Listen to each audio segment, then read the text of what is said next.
অতি দুঃখ এবং কষ্টের সাথে জানানো যাচ্ছে যে আমাদের এলাকার সবচাইতে সুন্দরতম স্থান ছিল আমাদের এই যে ওয়াকওয়েটা। আজকে সকাল আনুমানিক 7টা-8টার দিকে হবে। ওয়াকওয়েটার নিচে মাটি স্রোতে, নদীর স্রোতের কারণে মাটি সরে যায় এই যে এইভাবে ডাইবা গেছে গা।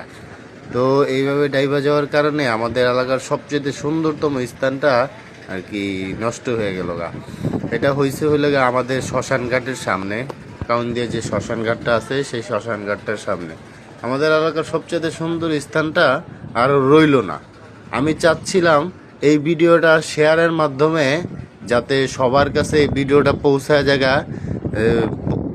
আমাদের এই সৌন্দর্য স্থানটা যেন আমরা ফিরা পাই।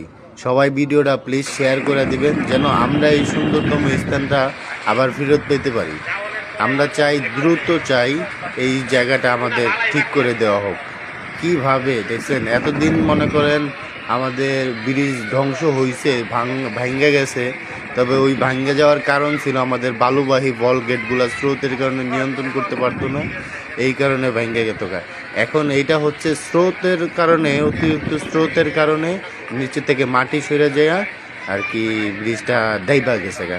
তো এইটা হওয়ার কারণও আছে আরেকটা, যখন আমাদের এই যে ওয়াকওয়েটা তৈরি করা হইতেছিল তখন আমাদের যারা ওয়াকওয়েটা তৈরি করছে নদী বড় করতে যায় এই যে মাটি কাইটা নেওয়া হয়েছে। যখন মাটি অতিরিক্ত কাইটা নিয়ে তারা বিক্রি করছে তখন এইখান থেকে বেশি মাটি কাইটা নিয়ে গেছিলো, তার কারণে আমাদের এই যে এইটা ডাইবা গেছে গা। অতিরিক্ত মাটি কেটে নেওয়ার কারণে এইটা ডাইবা গেছে গা।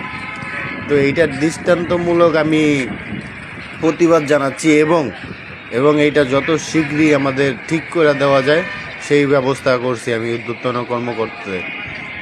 সবাই একটু খেয়াল করবেন, ভিডিওটা শেয়ার করে দেওয়ার চেষ্টা করবেন যেন খুব দ্রুত এটা সমাধান হয়ে যায়।